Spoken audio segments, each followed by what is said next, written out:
All right, guys. So our next topic here is we got some casting announcements here. One rather large casting announcement. We're going to go with the smaller casting announcement first here.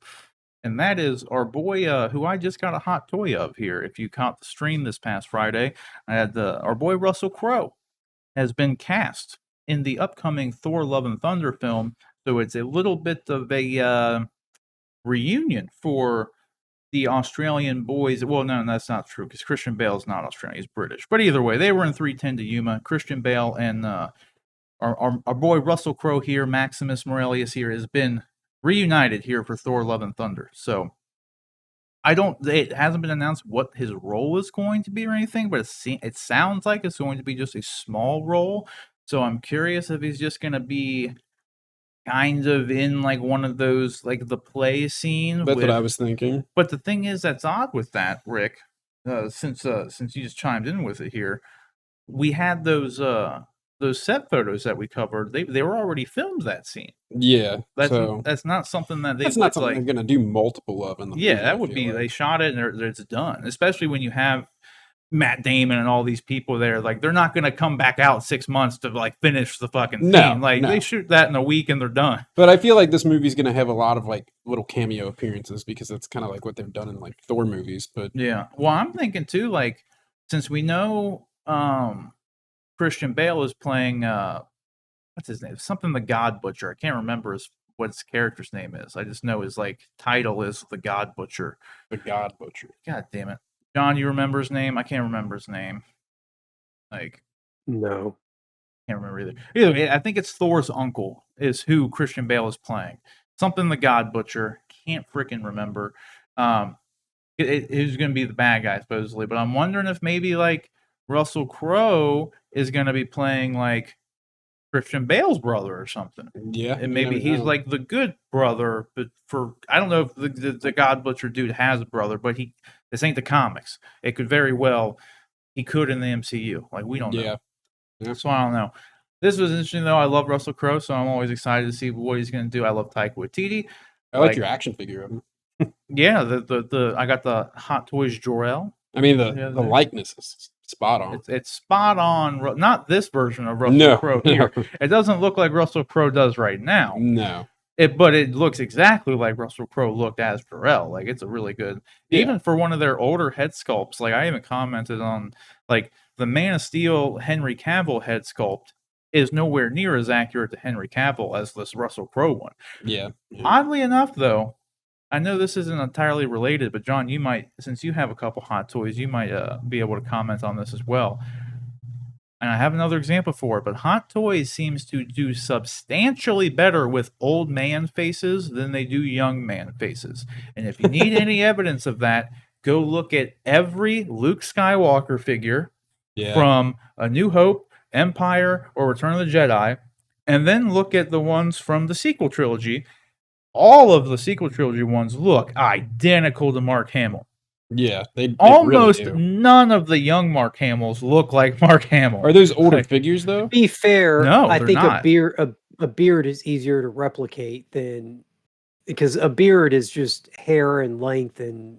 But it's the actual face though. Like even Harrison Ford, the old man Harrison Ford is when you have on. when you have a clean shaved hair, or when you have a clean shaved Mark Hamill in the Luke figures, and then you've got old man Luke. The old man Luke has that big beard, and like it's easier to hide and not be as precise with the facial features. I think. I don't know. Maybe it's more than that, but it's more than that. Look at this shit. Look at this. Yeah. Bam. I don't know. The old one. The old one's spot on. No, the new one's like the younger one. I don't think it's too bad. It's not as spot on. It's not as good. Like that other picture. That picture's kind of pixelated. Yeah, it definitely doesn't look like spot on. Like this old man Harrison Ford is like that's Harrison Ford, dude. Yeah. Like that is, and that's the thing. It's crazy because there's so much more going on with his face. Like it's all the wrinkles and stuff. It's like God, when he was in Rise of Skywalker, man, he's showing his age now. Like like. I can see the resemblance of Harrison Ford here, but it's not like the old one. Like that old man Harrison Ford is like Spot on.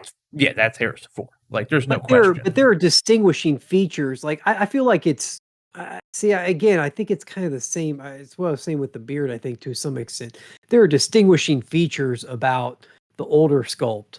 Like when he has the younger person doesn't have the wrinkles and stuff. You throw the wrinkles in on the right spot, they're going to replicate the face better than I don't know. I feel like when you have The- more distinguishing features to throw in, those features when they're as long as they're incorporated will give you the impression of the person better. Harrison does have distinguishing features though, because he's got a crooked nose and he's got the little scar on his chin.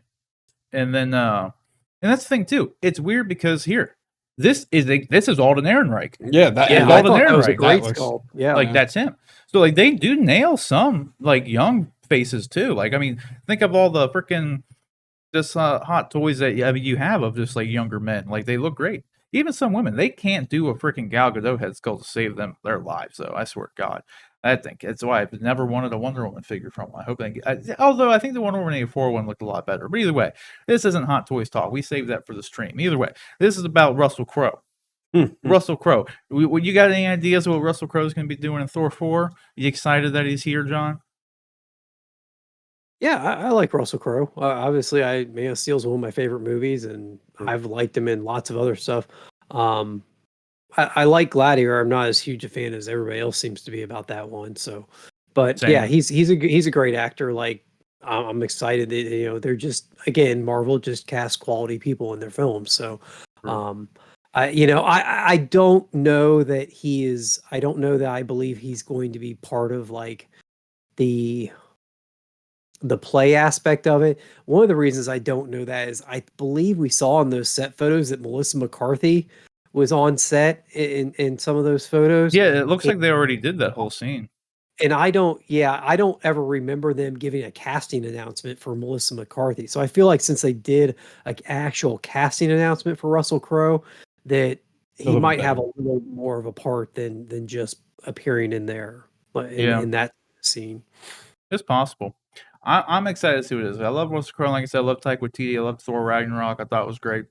So I'm glad the whole thing's coming back. They've got a lot going on in this movie, though. They got Natalie Portman coming back. They got freaking Christian Bale coming in here. Christian Bale said he would never do a comic book movie again. But I mean, you throw Taika Waititi in the director's chair, Christian Bale Anything come can be in your movie. Like, can't pass that up. So, question is, guys, what do you think about this? And what do you think Russell Crowe is going to be doing in Thor 4 Love and Thunder? Let us know down in the comment section below.